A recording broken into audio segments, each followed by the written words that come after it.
Financial freedom एक ऐसा खूबसूरत सपना जो हर एक इंसान देखता है, लेकिन पूरा केवल चंद लोग ही कर पाते हैं। एंड ऐसा इसलिए बिकॉज मोस्ट ऑफ अस कभी अपनी 9 to 5 रूटीन से बाहर निकलने का साहस ही नहीं दिखा पाते। बट आज की ये वीडियो आपको इस पेचेक टू पेचेक की दलदल से बाहर निकलने के लिए प्रोत्साहित भी करेगी और आपको गाइड भी करेगी फाइनेंशियल फ्रीडम को अचीव करने के लिए। सो शुरू करते हैं एक इंस्पायरिंग स्टोरी के साथ। इंडिया में एक फंड मैनेजर हैं। फंड मैनेजर यानी कुछ ऐसे एक्सपर्ट्स लोगों का ग्रुप जो दूसरों के बिहाफ पे इन्वेस्ट करते हैं। इनका मैं नाम तो डिस्क्लोज नहीं करूंगा, बट इन्होंने एक बड़ी इंस्पायरिंग स्टोरी लोगों के साथ शेयर करी थी, विच आई फील कि मुझे आपके साथ भी शेयर करनी चाहिए। ये बताते हैं कि इनके क्लाइंट थे जिन्होंने इनके थ्रू पैसे निवेश करने की इच्छा जताई और वो क्लाइंट एक सैलरीड एम्प्लॉय थे।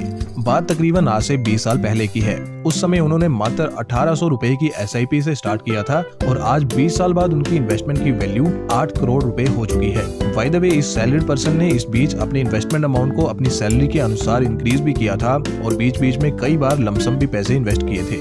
दैट इज वाई उनका फाइनल कॉर्पस अमाउंट 8 करोड़ रुपए बना है। आज ये आदमी नौकरी से रिटायरमेंट ले चुका है और इसने लास्ट सैलरी जो रिसीव करी थी वो 4.5 लाख के करीब थी, जबकि उसकी इन्वेस्टमेंट से आज वो महीने का 5 लाख विड्रॉ करता है, यानी कि अपनी सैलरी से ज्यादा। और बात की जाए कि महीने का उसकी इन्वेस्टमेंट उसे कितना कमा के दे रही है, तो हम एक मॉडरेट सा रिटर्न भी एक्सपेक्ट करें विच इज 12%, तो भी उसकी इन्वेस्टमेंट उसको साल का 96 लाख और महीने का 8 लाख कमा के दे रही होगी। इसी 8 लाख में से वो अगर 5 लाख विड्रॉ कर रहा है तो भी 3 लाख उसके बच रहे हैं महीने के, जो कि उसकी इन्वेस्टमेंट वैल्यू में ऐड होकर उसे इंक्रीज करते रहेंगे। विच मीन्स कि अच्छे खासे पैसे खर्च करने के बाद भी उसे कभी पैसों की कमी नहीं होगी, इनफैक्ट वो बढ़ते ही जाएंगे। एंड यही है true meaning of financial freedom. अब दोस्तों, आप भी कैसे फाइनेंशियल फ्रीडम अचीव कर सकते हैं, स्टेप बाय स्टेप जानेंगे अमन की मदद से। अमन एक मिडिल क्लास लड़का है और पेचेक टू पेचेक वाली लाइफ जी रहा है, बट वो इस रैट रेस से बाहर निकलना चाहता है, जिसके लिए उसे सबसे पहले ये देखना होगा कि वो करंटली कहाँ है, उस पर कितना डेट है, उसने अब तक कितनी सेविंग कर ली है और उसका मंथली एक्सपेंस और अर्निंग कितनी है। तो अमन ने एक डायरी ली, उसमें सब कुछ लिखा, अपने एसेट्स, अपनी लायबिलिटीज, अपने एक्सपेंस, अपनी इनकम, सब के बारे में। एंड देन वो सेकंड स्टेप की तरफ मूव हुआ, विच इज अपने गोल्स को राइट डाउन करना। अपनी करंट स्टेट को जानने के बाद अमन ने क्या किया कि उसने लिखना शुरू किया कि उसे लाइफ में पैसों से चाहिए क्या, आखिर पैसा उसके लिए जरूरी क्यों है, क्या उस पे किसी तरह का लोन है जो वो चुकाना चाहता है, या वो कोई बिजनेस स्टार्ट करना चाहता है, या बच्चों की बेडिंग के लिए उसे पैसे चाहिए, या फिर अपनी रिटायरमेंट के लिए, एंड सो ऑन। ऐसी ही किसी चीज के लिए एक इंसान को पैसे चाहिए होते हैं। पैसा और है ही क्या, अपने फाइनेंशियल गोल्स को अचीव करने का एक साधन तो है, बट जब तक आप अपने गोल्स को लिखोगे नहीं, तब तक आपका पैसा बिना किसी मकसद के रहेगा और आप कभी नहीं जान पाओगे कि इसका करना क्या है। इसलिए कागज लो और उस पे लिखो अपने टॉप 5 गोल्स को, जिन्हें आप अचीव करना चाहते हो अगले 5, 10, 15 या 20 साल में। इस एडवाइस को मानते हुए अमन ने अपनी डायरी में अपने गोल्स लिखने शुरू किए, बट उसने लिखे स्मार्ट गोल्स। स्मार्ट यानी specific, measurable, achievable, realistic and time bound. उदाहरण के तौर पे उसने एक गोल बनाया कि 2050 तक वो 10 करोड़ रुपए का इन्वेस्टमेंट अमाउंट जमा करेगा। अब ये गोल एक स्मार्ट गोल हुआ क्योंकि ये स्पेसिफिक है, मेजरेबल है, इसे अचीव भी किया जा सकता है और ये रियलिस्टिक है, साथ ही टाइम बाउंड भी है। अपने गोल्स राइट डाउन करने के बाद अमन ने तीसरा इंपॉर्टेंट काम करना शुरू किया, which was tracking his spendings. Aman ने जब अपनी स्पेंडिंग्स को ट्रैक करना शुरू किया तो उसने देखा कि वो हर महीने कुछ ऐसे इंपल्सिव परचेज कर रहा था जिन्हें ना वो इस्तेमाल करता था और ना ही वो उसके काम के होते थे। बस वो वेबसाइट पे मिल रहे ऑफर्स के चक्कर में चीजों को खरीद ले रहा था। अपनी स्पेंडिंग्स को ट्रैक करने का उसको यही सबसे बड़ा फायदा हुआ कि उसने इसके बाद ये इंपल्सिव परचेज करने छोड़ दिए। चाहे बिग बिलियन डे सेल हो या ब्लैक फ्राइडे की सेल, अब वो केवल ऑफर्स को देख के कुछ भी नहीं खरीद लेता। वो बस केवल उन्हीं चीजों पे स्पेंड करता है जिनकी उसे सच में जरूरत होती है। अपनी स्पेंडिंग्स को ट्रैक करना फाइनेंशियल फ्रीडम की तरफ एक इम्पोर्टेंट स्टेप है, बिकॉज खरीदारी करते समय अपना कंट्रोल लूज करना एक रुकावट की तरह काम कर सकता है आपकी इस जर्नी में। एक और रुकावट है जो अक्सर लोगों को फाइनेंशियल फ्रीडम से दूर रखती है, और वो है कि आमतौर पे लोग अपनी इनकम को पहले अपनी जरूरतों और इच्छाओं पे खर्च करते हैं और उसके बाद खुद के लिए पैसे बचाते हैं, जिससे होता ये है कि उनके पास कभी भी पैसे बचते ही नहीं है। इसलिए फोर्थ पॉइंट है पे योरसेल्फ फर्स्ट, यानी कि सबसे पहले अपनी इनकम को खुद को पे करो। अपने फाइनेंशियल गोल्स को फुलफिल करने के लिए सबसे पहले अपनी इनकम का इस्तेमाल करो और उसके बाद बाकी कामों पे खर्च करो। एंड इस रूल को अमन ने बड़े ही अनुशासन के साथ फॉलो किया। उसने अपनी कमाई का 20% अपने लिए निकालना शुरू कर दिया। अब लेट्स से कि उसको 20,000 की सैलरी मिलती होगी, तो इस केस में वो 4,000 रुपए सैलरी आते ही साइड कर लेता होगा, बाकी 16,000 वो अन्य चीजों पे खर्च करता होगा। Next step is spend less, देखो 4000 रुपए सेव करके अमन ने सफर की शुरुआत तो कर दी, लेकिन सफर को जल्दी तय करने के लिए उसे कुछ एक्स्ट्रा भी करना पड़ेगा। इसलिए उसने सोचा कि अगर वो किसी तरह अपने खर्चों को कम कर पाए तो वो अपनी फाइनेंशियल फ्रीडम की गाड़ी को और तेज कर पाएगा। ऐसा दो तरीकों से किया जा सकता था, एक अपने लाइफस्टाइल से कॉम्प्रोमाइज करके और सेकंड था स्मार्टली स्पेंड करके। और अमन ने सेकंड तरीका चुना।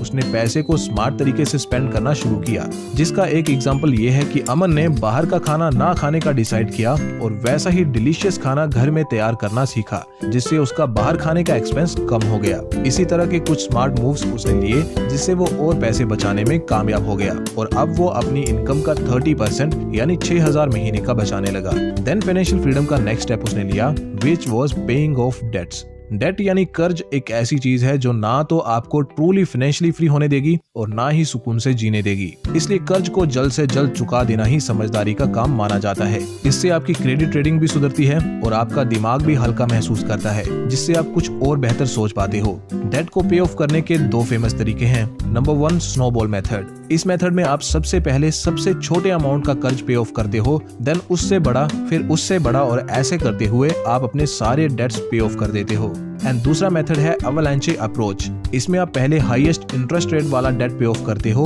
और फिर कम इंटरेस्ट की तरफ आप मूव करते जाते हो। ये दोनों ही मेथड्स बड़े एफिशिएंटली वर्क करते हैं। आप दोनों में से कोई सा भी मेथड यूज करें, बट कर्ज के चंगुल से जल्द खुद को छुड़वा लें। अमन ने भी एग्जैक्टली ऐसा ही किया। उसके ऊपर जो भी कर्ज था, जैसे कि एजुकेशन लोन या क्रेडिट कार्ड का डेट, उसने सारे पहले क्लियर कर लिए। अपनी सारी सेविंग्स डेट को पे ऑफ करने के लिए यूज करी। देन वो नेक्स्ट स्टेप की तरफ मूव किया, which is always keep your career moving forward. अपनी इनकम को इंक्रीज करना, अपने एक्सपेंसेस को काबू करते हुए सबसे फास्ट तरीका है फाइनेंशियल फ्रीडम अचीव करने का। और इसके लिए आपको अपनी जॉब या बिजनेस में हमेशा एडवांस बने रहना पड़ेगा। जैसे कि अगर आप नौकरी करते हैं तो आप नए स्किल्स सीखिए। जिस कंपनी के लिए आप काम करते हैं उन्हें वैल्यू प्रोवाइड करते रहिए, इससे आपकी सैलरी भी इंक्रीज होगी। जैसे कि अमन जिस कंपनी में काम करता था, उस कंपनी की ग्रोथ के लिए वो हमेशा नए नए आइडियाज लाता रहता था। वो अपनी स्किल्स और लर्निंग्स पे हमेशा काम करता था ताकि वो कंपनी का फायदा करवा सके, जिससे कंपनी भी उसकी वैल्यू समझती और उसे कॉन्स्टेंटली हर साल सैलरी हाइक देती। इससे उसकी सैलरी बढ़ती और वो फाइनेंशियल फ्रीडम के और करीब जाता। बट इससे एक खराब काम भी हो रहा था कि अमन के पास समय की किल्लत होने लगी थी, तो इसलिए उसे नेक्स्ट स्टेप की तरफ मूव करना पड़ा, which was creating extra income sources। समय को अपने काबू में रखते हुए एक्स्ट्रा पैसे कमाने का सबसे बढ़िया तरीका है ऐसे इनकम सोर्सेज जनरेट करना जिन्हें आप कम समय देते हुए भी ऑपरेट कर पाएं। और अमन ने भी ऐसा ही किया। उसने एक्सपर्ट्स की एडवाइस मानी। कई सारे फाइनेंशियल एक्सपर्ट्स लोगों को एनकरेज करते हैं कि उन्हें एटलीस्ट 5 इनकम सोर्सेज बिल्ड करने चाहिए। अमन के पास एक इनकम सोर्स तो ऑलरेडी था, यानी कि उसकी जॉब। अब 4 और ऐसे इनकम सोर्सेज उसने बनाने थे जो कि उसकी कम इन्वॉल्वमेंट के बावजूद भी उसे पैसा कमा के देते रहते। एंड उसने इसके बारे में इंटरनेट पे सर्च किया। उसे कई सारे पैसिव इनकम सोर्सेज के आइडियाज मिले और उनमें से 5 सबसे बेहतरीन उसने चुन लिए और उनमें कुछ समय तक काम किया। एंड नाउ उनसे वो काफी अच्छा कमा लेता है। तकरीबन 50,000 वो उनसे कमा लेता है। अमन ने कौन से 5 पैसिव इनकम सोर्सेज बनाए, आप ऊपर आई बटन पे क्लिक करके देख सकते हो।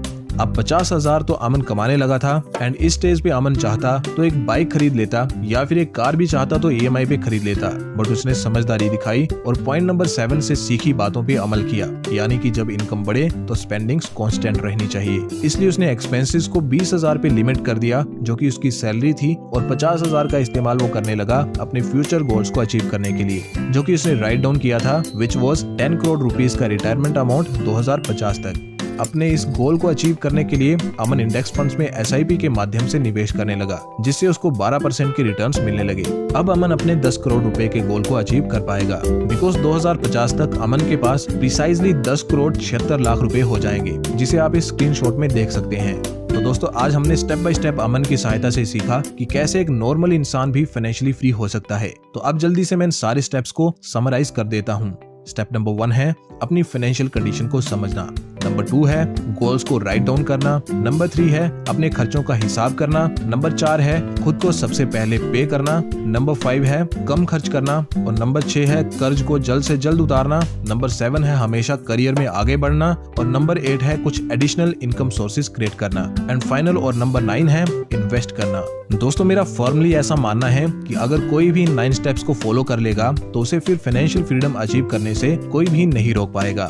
दोस्तों ये सब रिसर्च करने में बड़ी मेहनत लगती है और ये सारा एफर्ट मैं आप सबके लिए करता हूँ। अगर आपको ये मेरा एफर्ट थोड़ा सा भी पसंद आता है तो प्लीज वीडियो को लाइक और शेयर जरूर करें ताकि इस वीडियो को अच्छी रीच मिल सके। और अगर आप हमारे काम को एंजॉय करते हैं तो चैनल को भी सब्सक्राइब करें ताकि